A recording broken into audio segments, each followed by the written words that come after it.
Mesdames, Messieurs, bonjour, bienvenue sur Elvic TV. Vous êtes en compagnie d'Isa Kofi. Nous sommes le samedi 5 avril 2025. En effet, c'est ce jour que s'ouvrira à Yamoussoukro dans quelques heures le bureau politique du PDCI RDA, la 18e réunion du bureau politique du parti fondé par le président Félix Houphouët-Boigny et ses amis. C'est le premier bureau politique en tant que président du parti pour le président Tidiane Thiam.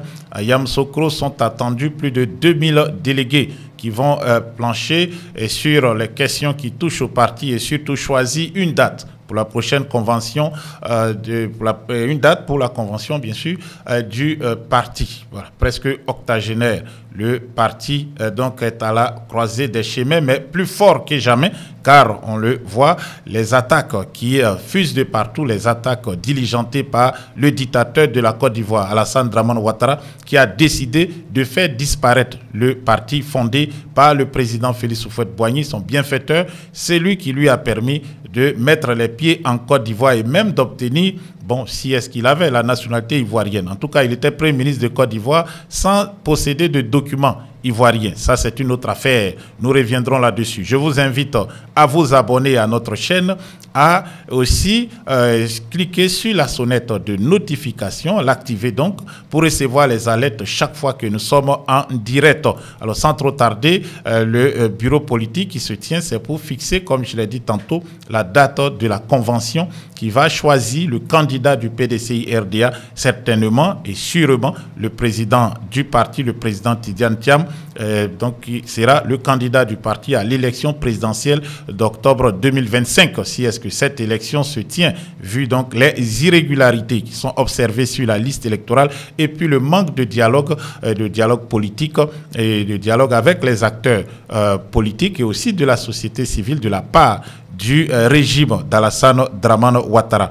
Aujourd'hui même, Maître Blessi, le chargé des élections du PDCI RDA, a adressé un courrier à la commission électorale indépendante dirigée par Kwibé Koulibaly. Nous allons donc prendre connaissance de ce courrier que vous voyez. C'est un courrier qui a été adressé hier par Maître Blessi pour signaler les irrégularités observées par le comité des élections du PDCI RDA. Voilà, cela se passe donc, ou s'est passé donc un jour avant donc le bureau politique du parti. Vous voyez, c'est le secrétaire exécutif chargé des élections, de l'état civil, des listes électorales et de la veille juridique du PDCI RDA, Abidjan, le 3 avril 2025, à Monsieur le Président Koulibaly Kwibé Ibrahim, président de la Commission électorale indépendante, en abrégé CEI à Abidjan. Objet, remise de clés USB comportant les anomalies et irrégularités, relevées sur la liste électorale provisoire 2024. Monsieur le Président, je me permets de vous adresser, jointe à la présente, une clé USB comportant les nombreuses irrégularités et anomalies présentes sur la liste électorale provisoire 2024. Ces irrégularités et anomalies nombreuses et bien souvent complexes pour être démontrées et mises à nu ne peuvent être portées par un électeur, le rayon de leur constitution et établissement étant très large qui dépasse le seul cadre d'une CEI ou d'un lieu de vote. Ces anomalies et irrégularités, si elles ne sont pas consensuellement et techniquement visitées pour mettre à jour leur justesse, altéreraient gravement la sincérité de la liste électorale provisoire de 2024. Plus grave, le refus de les recevoir et de les examiner entacherait définitivement le peu de crédibilité que pouvait encore avoir la commission électorale indépendante. Maître Blessi poursuit donc son courrier pour interpeller le président de la commission électorale indépendante, Kwibé Koulibaly, en ces termes. Il s'agit notamment de la présence sur la liste électorale provisoire 2024 des centenaires dont la longévité est parfois au-delà de 130 ans. Des inscriptions multiples, incompréhensibles en la présence d'un paramétrage pertinent sur les terminaux de la CEI. Des nombreux cas de transhumance forcée qui concernent des milliers et milliers de cas. Des électeurs de mères ayant plus de 20 enfants, dont certains nés la même année, procédant de pères différents. Des cas de mineurs enrôlés et dont l'hypothèse d'acceptation sur la liste ne procède nullement des exigences fixées par le décret organisant la RLE 2024. Les électeurs avec une filiation inexistante, ni père ni mère. Des électeurs plus âgés que leur père. Des électeurs plus âgés que leur mère. L'exploitation judicieuse des données détaillées fournies sur la clé USB devrait permettre à vos équipes techniques d'approfondir le traitement des données du fichier électoral afin d'avoir une liste électorale crédible pouvant conduire à des élections sans contestation.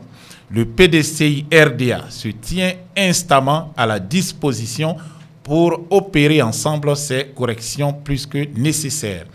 Vous en souhaitant bonne réception, je vous prie d'agréer, Monsieur le Président, mes sincères salutations. Voici donc le courrier adressé par Maître Blessy, honorable Maître Blessy, qui est aussi député de la Nation, député de Béoumi. Il est aussi le secrétaire exécutif du PDCI RDA chargé des élections, de l'état civil, de la liste électorale et de la veille juridique. Donc, Maître Blessy a envoyé ce courrier à Quibé Koulibaly à la suite d'autres formations politiques telles que le Front populaire ivoirien dirigé par Pascal Affi-N'Guessan, qui lui aussi avait donc réalisé la même démarche, sauf que la CEI nationale, qui a son siège à Abidjan, a refusé de recevoir les émissaires du président Pascal Affi-N'Guessan, et bon, prétestant que les irrégularités et les anomalies sur la liste électorale sont traitées au cas par cas dans les CEI locales, ce qui signifierait que pour les plus de 6 millions de cas observés, par exemple de personnes n'ayant ni filiation, ni père ni mère, de personnes mineures ou de personnes centenaires ou même des nombreux cas de décès signalés qui ne sont pas extraits de la liste, il faut se rendre dans chaque bureau de vote. Il y a plusieurs milliers de bureaux de vote répartis sur l'ensemble du territoire national ivoirien. La CEI tente ainsi de compliquer le travail des partis politiques et des organisations de la société civile et ne veut donc pas rendre cette liste électorale propre, car cela peut-être n'avantagerait pas certaines personnes. Dans ce cas, qui? C'est la question qu'on se pose, et il y a cette information qui peut nous aider à avoir plus d'éléments. Ibrahim Quibé Koulibaly, le président de la commission électorale indépendante, en abrégé CEI, est originaire de Tiema, dans la sous-préfecture de Worofla, dans le département de Séguéla. Il s'est, donc je l'avais déjà annoncé ici, vaguement, il s'est bunkérisé, il vit aux alentours du domicile du chef de l'État autoproclamé Alassane Dramane Ouattara, dans une villa cossue dont la clôture s'étend sur plus de 2 km, juste en face de la résidence, comme je le disais tantôt, d'Alassane Dramane Ouattara. Cet homme qui semble se cacher en petit comité affirme être en mission et exécuter les instructions qui lui sont données. Par qui? Qui lui donne les instructions qu'il doit exécuter? C'est la question que tout le monde se pose.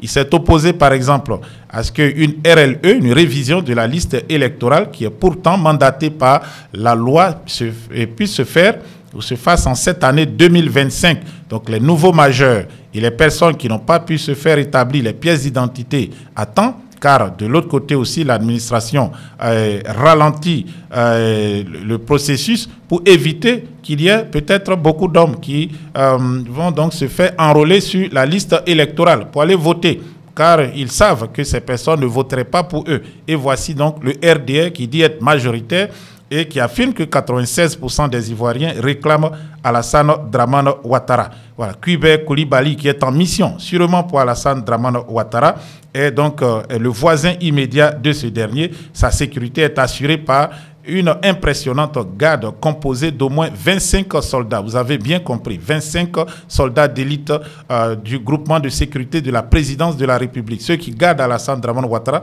sont aussi chargé de la sécurité de M. Kouibé Koulibaly. Voilà, tandis qu'il dispose aussi d'un parc automobile riche de plus de 10 véhicules. Voilà, ce qui témoigne de son haut statut et de ses privilèges. Son cortège est l'un des plus remarquables du pays. Et lorsqu'il souhaite sortir discrètement, il se déplace avec au moins 5 à 6 véhicules.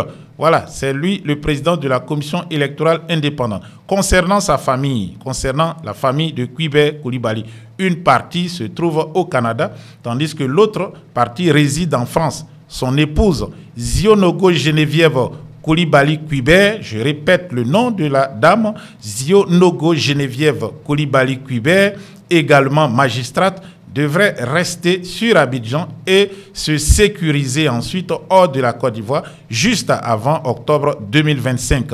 Ainsi, le tribun des Lagunes, Koulibaly Kouibé, après qu'il aura sécurisé les siens, va être le seul à rester en Côte d'Ivoire durant cette période pour faire le job. Permet donc que Alassane Dramane Ouattara puisse confisquer le pouvoir d'État, peut-être plongeant la Côte d'Ivoire dans le saut vers l'inconnu. Voilà, peut-être des troubles à l'horizon 2025. En tout cas, les irrégularités sont multiples sur la liste électorale. Vous vous souvenez de l'arrêté Tioté. Vous vous souvenez sûrement de cela, qui est utilisé, brandi aujourd'hui par le RDR pour tenter donc de barrer la route au président Tidiane Thiam, qui est le probable candidat du PDCI RDA. Le président, à l'époque du Conseil constitutionnel, feu monsieur Francis Waudier, avait pris un arrêté et donc qui ne reconnaissait pas la nationalité ou qui déniait la nationalité à un Ivoirien du nom donc de Tioté. Voilà, ce dernier, donc l'arrêté Tioté, qui est en Côte d'Ivoire utilisé comme une jurisprudence, se révèle faux aujourd'hui. Pourquoi? Parce que, bon, à l'époque, on avait donc refusé à ce monsieur donc de pouvoir être candidat dans sa localité, donc d'être déjà sur la liste électorale et de pouvoir être candidat parce qu'il aurait, il se serait naturalisé. Il aurait donc accédé à la nationalité française. Et comme, selon eux, l'article 48 du Code de la nationalité, la loi sur la nationalité votée en 61 et modifiée en 72 et après dans les années 2000 dit qu'on perd automatiquement sa nationalité si on prend la nationalité d'un autre pays. Voilà, si on se naturalise. Donc M. Tioté avait perdu donc sa nationalité, mais le délai était de 3 ans. Donc entre 2011 et 2014, M. Tioté aspirait à être candidat dans sa localité. M. Tioté, contrairement à ce qui a été dit, figure bel et bien sur la liste électorale. Nous voyons là Swalio Tioté, prénom Tioté, nom Swalio Tioté, département diaspora, sous-préfecture Europe, commune France, lieu de vote Paris, sexe masculin. Le nom a juste été inversé pour que M. Tioté continue donc de figurer sur la liste électorale quand on sait que le président du Conseil constitutionnel de l'époque l'avait donc il avait éjecté de la liste, ce qui ne lui avait pas permis d'être candidat aux élections législatives de 2016, par exemple. Mais aujourd'hui, avec le RDR, avec cette CEI qui est dirigée par Kouibé Koulibaly, ce monsieur se retrouve sur la liste électorale. La date de naissance, vous l'avez bien vu, c'est le 10 mars, le 10 avril, pardon, 1967. Et il est donc né à Fouanga, Kongasso. Donc vous pouvez vérifier avec le Tioté en question dans l'arrêté de l'ex-président du Conseil constitutionnel et vous verrez que c'est la même personne. Il y a des cas énormes, des millions de personnes qui figurent frauduleusement sur la liste électorale, d'autres qui sont par exemple décédées, qui y sont encore, des personnes mineures, des personnes qui ne connaissent pas le nom de leur père, encore moins celui de leur mère. En tout cas, avec cette liste électorale, l'on ne pourra aller à l'élection et sûrement en sortir en paix, en quiétude, comme le souhaitent tous les Ivoiriens. Des experts se prononcent sur la question. Écoutez donc ce professeur des universités de Côte d'Ivoire. Il y a de quoi parce que Parce qu'il y a une surdité totale. Moi, quand j'écoute le président de la commission électorale indépendante, il me glace le sang. Il y a beaucoup de mépris. Il y a beaucoup de suffisance. Il y a beaucoup d'irresponsabilité. Vous savez, partout, les dirigeants, et ça a été théorisé comme ça, le malheur de nos pays, vous comprenez? Le malheur de nos pays, c'est que je pense que l'école ne joue pas le rôle de l'éducation citoyenne. Donc vous avez des gens qui peuvent être de bons experts, hein? Je ne sais pas, je ne veux pas en douter, mais qui n'ont pas la conscience citoyenne. Parce que d'abord, ils ne sont pas investis de l'histoire, de leur histoire. Ils ne sont pas investis de l'histoire du monde, des cultures plurielles. Et donc, ce ne sont pas des gens prudents. On a théorisé en Italie, dans les attributs du bon gouvernement, les 7 vertus capitales qui sont des attributs du bon gouvernement. Et dedans, il y a la prudence. Quand vous gérez quelque chose là, vous devez être prudent. Vous devez poser des pas prudents. Vous devez veiller à ne pas heurter. Parce que vous avez une responsabilité immense. Et vous ne pouvez pas agir de façon désinvolte.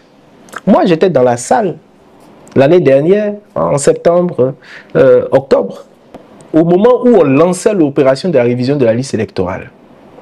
Le président de la CEI, on a vu, puisque ça nous a été donné, on a vu le décret qui organise la révision de la liste électorale. Il est dit dans ce décret-là que l'Ivoirien qui vient se présenter pour faire son inscription sur la liste électorale doit avoir 18 ans. C'est écrit dans le décret. Je ne vous parle pas de la Constitution, je ne vous parle pas du Code électoral. Le dernier échelon pour qu'on arrive à l'opération, c'est le décret. Il y a ce décret et M. Cuibert Koulibaly dans la salle, j'étais là, dit qu'on va inviter pour cette opération-là exceptionnellement des jeunes de 17 ans. Et tout le monde est choqué. Maître Blessy du PDCIRDA prend la parole pour dire que c'est illégal. Et que je vous soupçonne, vous, président de la CEI, de faire ça parce que l'année prochaine, vous n'allez pas organiser de révision de liste électorale. Ce à quoi le président de la CEI dit non, nous nous donnons plus de chance, mais je vous assure, l'année prochaine, il y aura une révision de la liste électorale. Mais qu'est-ce qu'il dit aujourd'hui? Il dit que lui, il a négocié avec les partis politiques d'opposition pour que ça soit accepté. Ça n'a jamais existé. C'est un mensonge total. J'étais dans la salle. J'étais dans la salle. Et donc, vous voyez, ce type de comportement-là ne peut que crisper, ne peut que heurter, ne peut que braquer les positions. Parce que vous vous rendez compte que le jeu politique clair n'est plus la solution pour obtenir l'alternance. Et c'est la violence qui va s'imposer. Mais le malheur dans l'affaire, c'est que ceux qui préparent ça pensent qu'ils ont les moyens de l'emporter. Mais on a... Je ne sais pas. Comme je l'ai déjà dit, sur la catastrophe là, vous n'avez pas de prise. C'est-à-dire que vous pouvez penser que vous gérez, mais vous ne savez jamais ce qui va se passer. Il y a un grain de sable qui peut complètement faire dérouiller la machine. C'est pour ça que je dis, armé, le seul pouvoir que j'ai, je vous ai dit tout à l'heure, je suis citoyen. C'est pour ça que je parle librement comme je parle, parce que je suis un citoyen. Quand les latins, là, parce que l'autre il parle latin, non? Il nous a fait une citation en latin. Quand les latins ont fait la République, ils ont dit la majestas. La majestas, ça veut dire à la fois le pouvoir, ça veut dire la grandeur, ça veut dire la majesté, la gloire. Tout ça, ça appartient aux citoyens. Tout ça, ça appartient aux citoyens. Et que celui qui gouverne, il peut se prévaloir d'une majesté, c'est en vertu de la majesté des citoyens d'abord. C'est ça qui fait que lui, il a une majesté. C'est ça qui fait qu'il a une grandeur. Donc, armé de mon pouvoir de citoyen, je leur dis, tout à fait humblement, c'est une voie sans issue. Il faut y renoncer.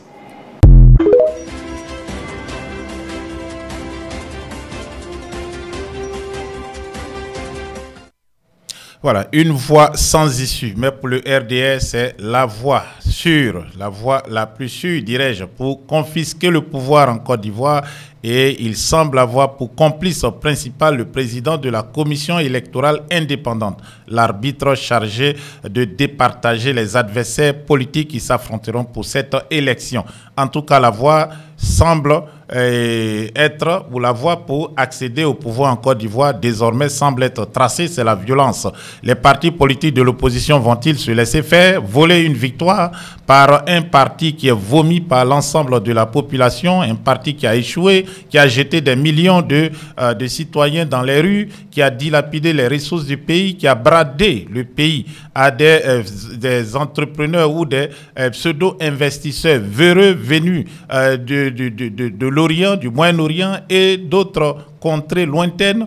Les Ivoiriens vont-ils subir 5 années de plus la dictature d'Alassane Dramane Ouattara ou dénoncer, c'est la prison directe. C'est un ticket donc pour la prison, un ticket pour la Maca. Vous êtes en train de voir Alassane Dramane Ouattara compte donc sur la fraude et surtout sur le soutien militaire et diplomatique et politique de la France, qui lui viendra en aide une fois son forfait consommé. Mais cette fois-ci, les choses semblent ne pas aller dans cette direction. La France lui demande d'organiser une élection inclusive. Alassane Dramane Ouattara va-t-il accepter cela? Va-t-il se conformer, en tout cas, dirais-je, aux méthodes de bonne gouvernance, arrêter la dictature, arrêter donc cette façon cavalière de gérer ce pays jadis prospère et respecté sur la scène internationale? En tout cas, la question est posée. Nous attendons des experts du RDR pour nous aider à y trouver des solutions. Pendant ce temps, les encagoulés, comme on les appelle à Abidjan, les escadrons de la mort, les tontons macoutes du régime d'Alassane Dramane Ouattara sont à pied d'œuvre et continuent d'intimider les paisibles citoyens un peu partout dans les communes et même dans les villages, les hameaux et les campements du pays. À Abidjan, il y a à peine 2 jours, c'est un jeune enseignant du nom de Dougari qui était avec ses camarades en train de réclamer des améliorations des conditions, de leurs conditions de travail et puis aussi des primes que l'État lui-même leur avait promis. Et c'est donc au cours de la nuit donc du mercredi à jeudi que notre frère a été enlevé à son domicile devant sa femme et sa fillette de bas âge, une gamine d'à peine une dizaine d'années et qu'on a menacée avec une arme de guerre, avec aussi des pistolets. Des personnes encagoulées qui ont refusé de s'identifier sont entrés par effraction au domicile du frère en fracassant les portes et tard dans la nuit, ils ont emporté ce jeune homme en menaçant sa famille, en disant si vous sortez, nous allons tirer sur vous, selon le témoignage de cette jeune adolescente que nous avons tous ici suivi sur Elvic TV. Après donc la fille de la personne de notre frère Dougari qui a été kidnappée par une horde de rebelles, et c'est au père de s'exprimer, mais je rappelle déjà que Dougari a été placé aujourd'hui sous mandat de dépôt après être porté disparu 48 heures. Il est apparu subitement au palais de justice d'Abidjan et depuis là-bas on l'a envoyé à la tristement célèbre MACA, maison d'arrêt de correction d'Abidjan, qu'on appelle désormais PPA, pour pôle pénitentiaire d'Abidjan, pour paraître un peu comme le parti fondé par le président Laurent Gbagbo. Donc c'est un père en désarroi qui ne sait plus à quel sein se vouer que la presse est allée interroger. Où est mon fils? S'interrogeait le père. Écoutons-le. Effectivement, j'étais couché et à 6 h du matin, j'ai regardé vers les 7 h, je vois sur Facebook mon fils et j'apprends sur Facebook, mon fils a été enlevé chez lui à partir de minuit. Et ils l'ont conduit dans un lieu inconnu. Et j'apprends, on me dit que c'est à la préfecture. Donc j'arrive à la préfecture. J'ai essayé de demander où il se trouve. Ils ont dit qu'il n'est pas à la préfecture. Alors que j'ai tout fait. Ils m'ont dit qu'il n'est pas à la préfecture. Avec ses enfants, sa femme et tout ça. C'est la nuit, ils sont venus le chercher. En cagoulé, je ne sais pas. Maintenant, je demande, je cherche mon fils où il se trouve au juste. C'est une affaire de, je sais pas, syndicat, non? Syndicat. Donc, le syndicat, il n'a reçu aucune convocation. Ce que moi je sais, c'est que au moins, si la police vient te chercher, il t'envoie une convocation. Deuxième, troisième jour, tu ne vas bien pas. Au moins, on vient te chercher.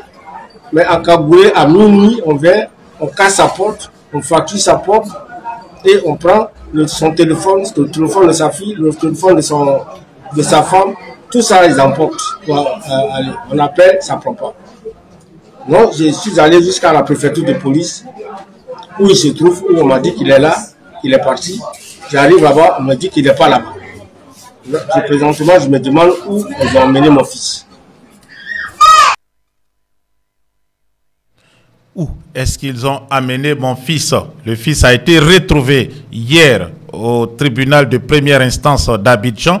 Donc c'est ce monsieur que vous voyez, monsieur Dungari, qui a été enlevé par les sbires du régime d'Alassane Dramane Ouattara. Assis Ghislain Dungari, c'est de lui qu'il s'agit, enseignant de son état, a juste posté une communication sur les réseaux sociaux relative à la grève qui avait été lancée par le syndicat des enseignants de Côte d'Ivoire. En tout cas, une fêtière du syndicat, c'est plusieurs syndicats qui ont donc arrêté ce mot d'ordre de grève. Une grève qui devait durer 48 heures. Elle a pris fin donc hier vendredi et elle sera sûrement reconduite la semaine prochaine, car en lieu et place de s'asseoir pour discuter, le régime d'Alassane Dramane Ouattara préfère la violence et l'intimidation des enseignants, ceux que vous savez sont ceux qu'on peut appeler les docteurs de l'ignorance, ceux qui sont chargés de former la relève, les nouvelles générations à venir. Écoutons donc ces enseignants.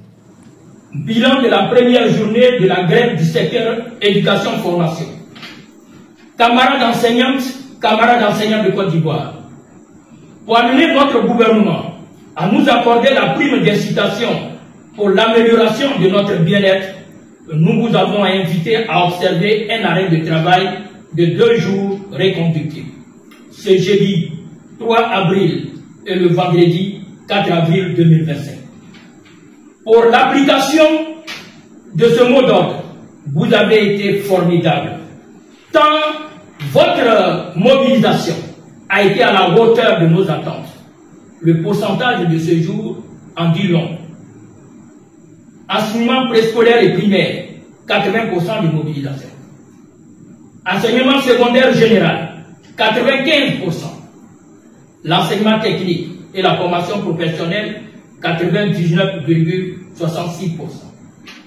Camarades, recevez nos remerciements pour cet engagement fort que vous venez de donner.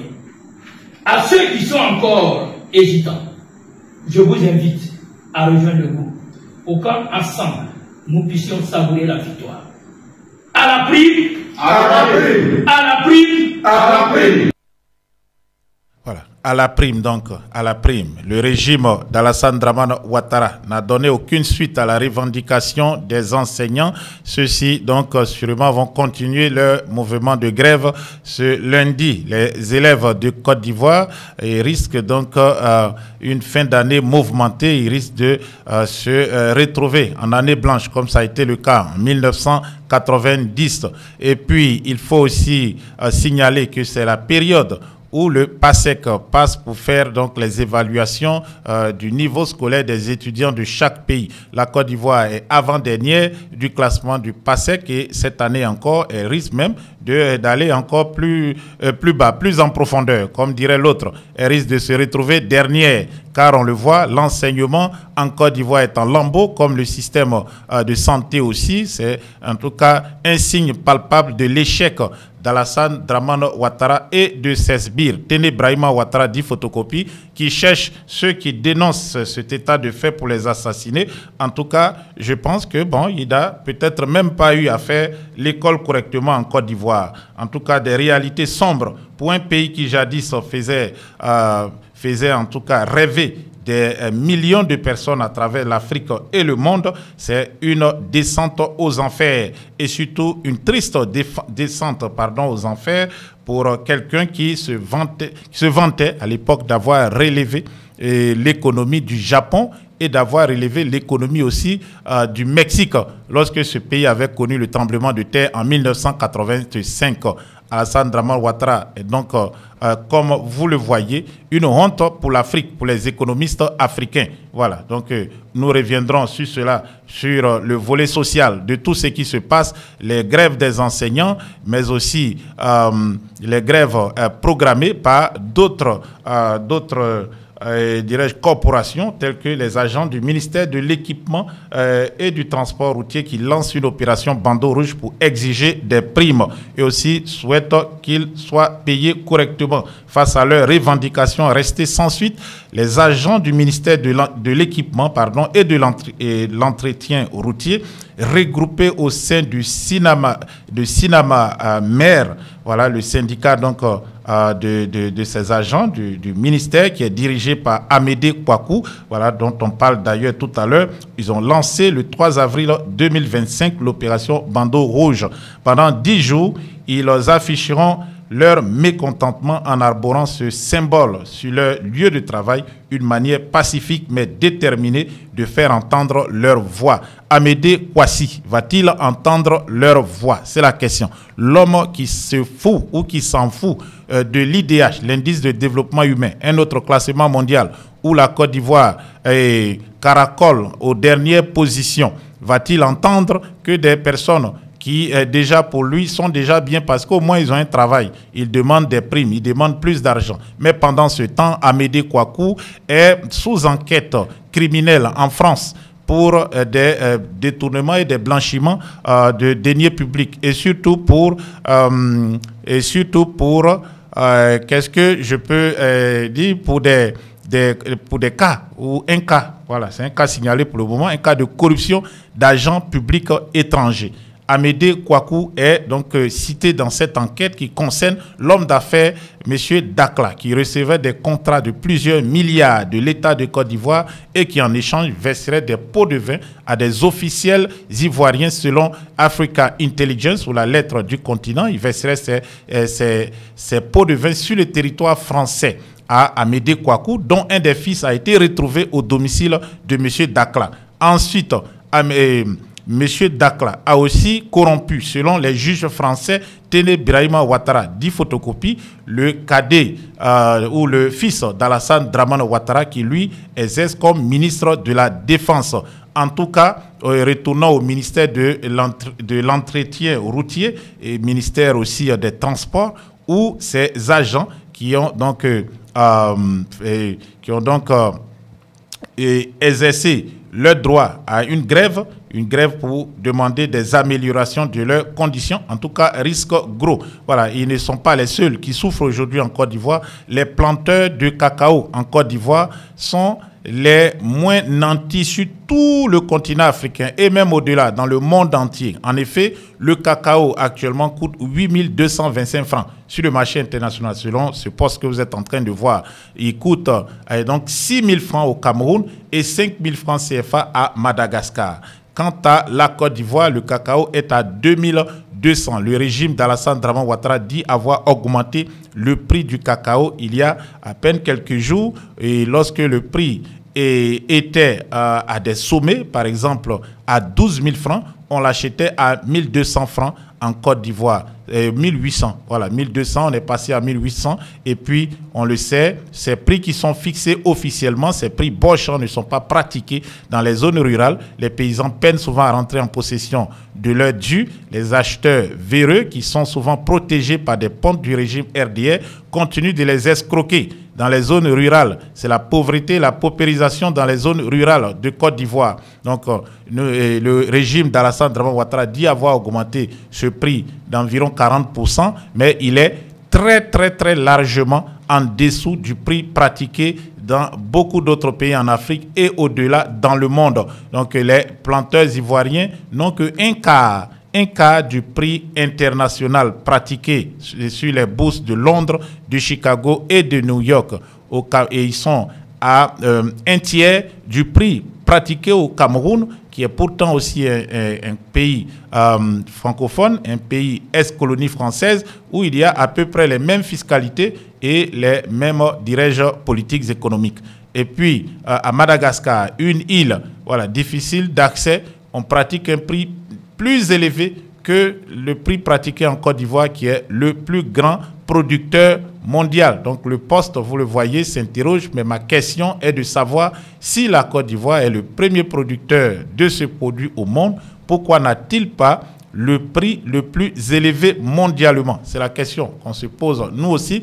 En tout cas, je peux vous aider à répondre à cette question. L'argent qui provient du cacao est détourné, tout comme l'argent du pétrole, par les pontes du régime d'Alassane Dramane Ouattara. Plusieurs milliards ont disparu du Conseil Café Cacao. Même depuis les années 2016, il y a eu plus de 2 milliards de dollars, soit 1200 milliards qui avaient disparu sous le nouveau directeur de cet organisme chargé donc de veiller à ce que le cacao ivoirien soit acheté correctement, le Conseil Café Cacao, c'est-à-dire d'organiser la filière. Voilà, il y a eu aussi des détournements. Récemment encore des détournements. Les paysans se sont plaints. Vous vous rappelez de M. Bilé qui a parlé de 17 milliards de fonds Covid qui avaient disparu et jusque-là il n'y avait aucune enquête diligentée par l'État pour essayer donc de savoir où cet argent s'était retrouvé. En tout cas, on sait nettement que ce sont les pontes du régime qui détournent les deniers publics et volent l'argent des planteurs, ceux qui se battent depuis plusieurs décennies pour que ce pays avance. Chers frères et sœurs, pour cela, il faut le changement. Et le changement commence dès ce jour, 5 avril 2025. Aujourd'hui, donc, rendez-vous à Yamoussoukro, à la maison, ou du moins à la fondation Félix Houphouët-Boigny pour la recherche de la paix. Là-bas, les sommités du PDCI-RDA, plus de 2000 membres du bureau politique se réunissent autour du président Tidiane Thiam, qui est président du parti depuis plusieurs mois et sera le probable candidat à l'élection présidentielle et va gagner cette élection.